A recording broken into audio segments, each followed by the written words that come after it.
And so, or they might just tell you that can't be done. You'll find me on here from time to time, and it always stings when you tell somebody you can't do that. But there's some reports, like a bomb report, that is just, they want to do this recursive call in programming. You understand, it needs to go back and go back and go back. Well, Jet can't do that. It's a finite. I need to go down 3 levels. Gotcha. Not, I may need to go down 3. I might need to go down 10. And then build the report backwards. So this is a really great resource too, our community site.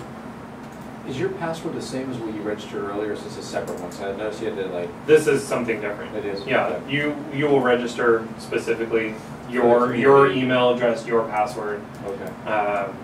Okay, and that'll give you access to this. This also gives you access to older versions of Jet, should you ever want to install them for whatever reason, but sometimes people need to downgrade because they upgrade and their nav doesn't support it, but it looks like you guys are all good and we're working, so we probably don't need to do that.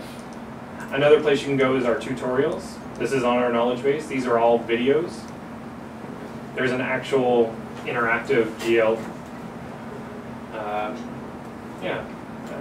function that you can go through and do this interactive tutorial. Click here to do this. So if you want a refresher on the GL and how it works, we can do that. 5 videos just on grouping reports.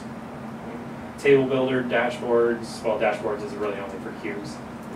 But even going back to basic stuff, what is the Jet function wizard? How do I use that? So these are some really great resources too. Spend a couple minutes watching those from time to time. And our knowledge base. So, since we were talking about the schedule there for a second. These are all the requirements that somebody in your IT department has to go through and set up for each user that wants to schedule a task when it's offline. Right? If I want to schedule this for 3 o'clock in the morning and I need to log my computer off each day, all these permissions have to be done. And a lot of the IT folk don't like doing that, but we found this through trial and error. And this is the only way. One way around it is like people set up one computer, they lock it in a closet, they leave it on all the time. Right. This is what my boss does. No, quite honestly, we'd be happy to do it if it's going to improve processing time and push stuff to off hours. Yeah. As long as we have a process to do it, there's no problem doing it. In fact, we prefer it because we don't want to bog down the system during business hours. Right. So if you want to do that, just go through this. Every single one of these needs to be done. It's kind of a nuisance. But that will allow you to schedule a task when you're offline. Now, just to schedule a task, you just have to have admin rights on your computer. That's the only requirement, or have an account that will allow you to log in. Like for me, even myself, I don't have admin rights on my own computer. I have to use another account to log in and grab that. So when I start up my scheduler, it immediately says, oh, what's your credentials?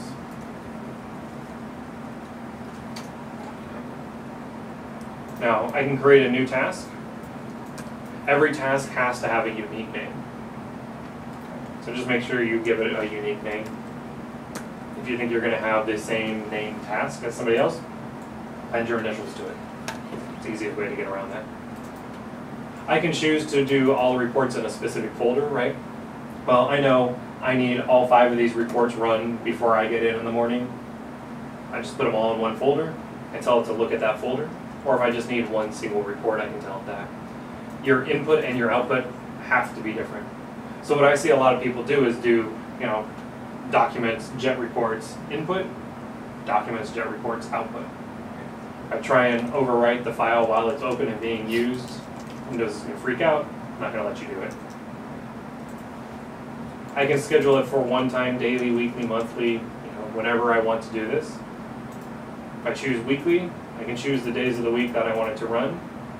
What time I want it to run at? Well, I want you to run at 1:30 in the morning. I can choose every week, every other week, all the way up to once a year, every 52 weeks. I can also choose to send that out as an email. What it's going to do is it'll run the report from your input folder. When it's done, it's going to put the completed report in your output folder. But maybe that's on your desktop or your computer. Somebody else needs that report as well. You can send them an email with that report attached to it.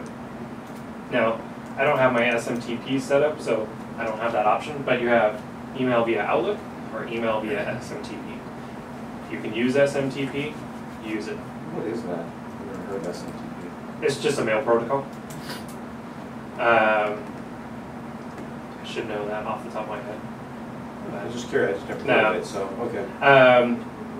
It basically bypasses Outlook. Goes directly to the mail server, sends it from there. That's awesome. The reason why I recommend that is I've seen instances where Outlook has to be opened in order for it to send. I've seen instances where it has to be closed. And I've seen some instances where Jet does its job, it sends the email to Outlook, and Outlook says, cool, I'll do that later. And then it never sends it. People will log in and it's just sitting in their drafts. It's very annoying. So we always try to tell people if you can use it, use your SMTP server. You can have as many recipients as you want. And your output, you have a couple options. Jet Workbook means they'll be able to refresh the report. It's a standard Jet Workbook. So great for designers, great for people who need to refresh the report. If they're not going to have Jet installed, not the best option. It's a bigger file, and they're not going to be able to do anything extra with it. If you just want to do a values only, literally take my Jet Workbook and convert it into an Excel file. There's no Jet functionality. You can't refresh it. You can't go back into design mode. It is truly just an Excel file with values. The values only workbook. The nice thing with the values only is you can actually remove all your hidden rows, columns. Right? So if you've hidden your key, it just removes those. Right? When it runs it. Here's all my answers. Let's remove all those hidden pieces of information. It doesn't need those anymore because it's converted to the values. Or I can do web page by sheet, or PDF. In the beginning, I highly recommend turning on logging, because most people don't get this right the first time. And by enabling logging, at least when something goes wrong, you can contact our support team. Here's the log. I can't get this to work. And they're going to say that's a permission issue, or this is this, or that is that. You know, it couldn't access the file, or whatever it is. Once you've got it working, turn the logging off, because that file gets really big, really quick. And then just turn it on when it starts failing, or if it starts failing again. This last one is this batch file generation, and there's a video on this. What the batch file generation allows us to do is something kind of cool, but it's a really tricky process to get a hold to work with.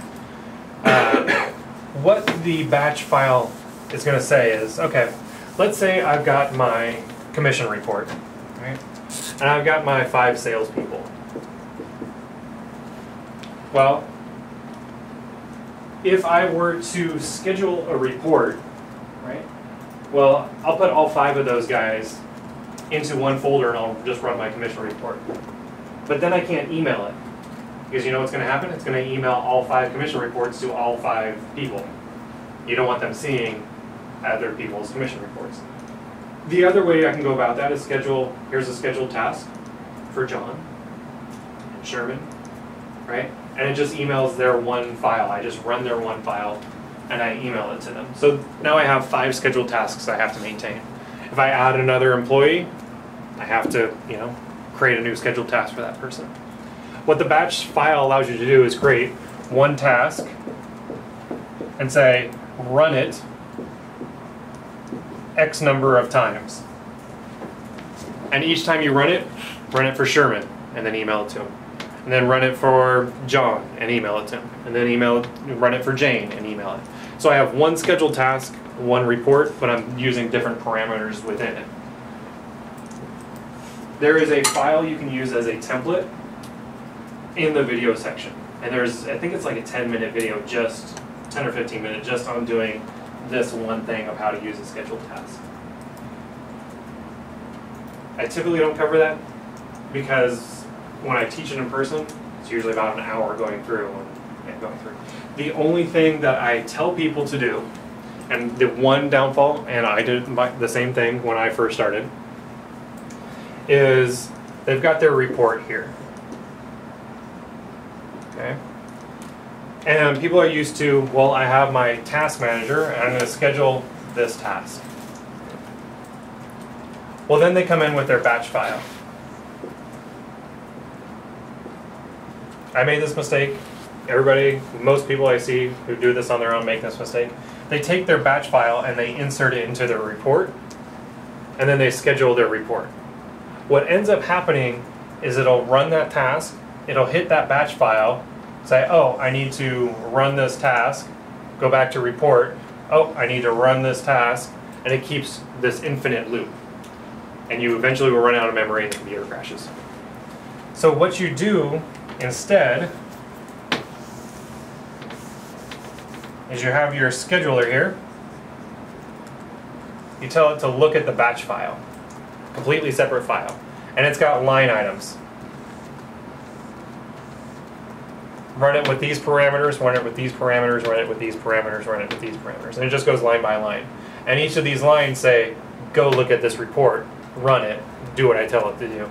Go to the next line, do that. So just watch out for that if you end up doing something like this. Now if you're just going to be scheduling financials, probably won't ever have to worry about the batch file. But that's how you would go about doing a scheduled task. Yeah? Can I ask another question on the sheets? Sure. Okay, so if I want to do multiple reports in one file for sheets, let's say, can I connect to make sure that if I have those multiple reports, say, if there's one that has 0 value, it doesn't start populating and information into one of the other sheets? Well, let's kind of think this through. So what you would do is actually hopefully build that filter into your sheet function itself, right? The way this is set up right now is just go out to my GL entry and only show me project codes that it finds, right? If I didn't have any project codes, if I had a third one that was Honda, right? Well, I don't have a tab here for Honda because it didn't find, even though I had a dimension for it, right, it didn't populate that. And so none of these transactions would populate. So you kind of want to make sure that you get that. Now, if that's the case, you're just going to say, well, I have no way to tie that, right? I end up with Toyota here. You're just going to end up with a bunch of zeros and pound values. There's no way. The only way you could do it is do a conditional hide of the whole sheet, which I wouldn't recommend doing. It can get a little complicated up in the top left corner, right? Because now I have to have a conditional hide for hide sheet. If this value is this, I do auto plus hide sheet. If it has a value here, then it's just auto plus hide plus values. So it can get a little tricky. It might eventually break your report because that auto plus hide is really what drives it. And if we're doing a condition on that, it might switch it up and then not work properly. So yeah, when you're doing your sheets, you'd want to make sure that you're filtering out any sheets that would have 0, or you just plan for that and have a sheet with 0 values on it. But there's no way to simply say, if the sheet is 0, hide the whole thing. That's an easy way. And maybe how I interpreted her question was, whenever you hit report, and you have 2 separate reports, tabs in completely different reports, boom, completely different data. If you hit report without a sheet replicator, it will update both reports. Correct. Now, if I put a sheet replicator on there for the same dimension, I want to pull, hey, I'm going to pull, here's all my sales, and then here's all my, and another tab, here's all my purchases. If I make those 2 different reports, the sheet replicator, will it go replicate the one tab and then go to the second one and replicate the second tab? Right, so if let's grab this and I'll just duplicate this here. Copy, create copy, okay. So in this one, we're going to call this our department code here.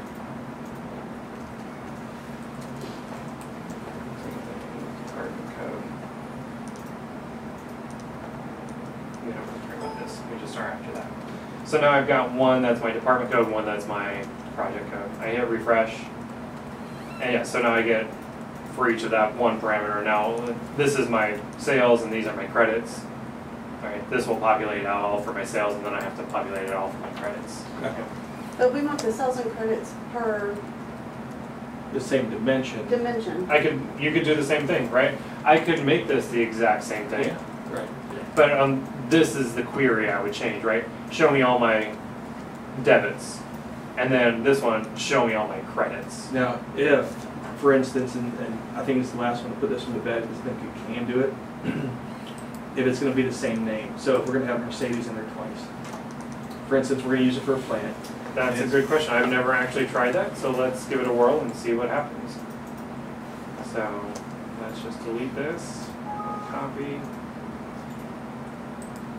I think it just assigns a new number, like Mercedes 1, Mercedes 2, Yeah. but let's double check that. Great, copy. Refresh it. Yeah, yep.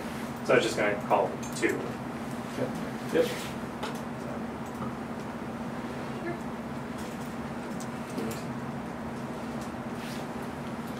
There's no way to concatenate anything. Cat name? Yeah, cat name. No, well, let's see. Because I've had people, want to do this with months, right? But if I do a date here, it's just going to be 01/01/2015, et cetera, et cetera. There is a way to do that. I'd have to find that file. But let's see if I took this and said, and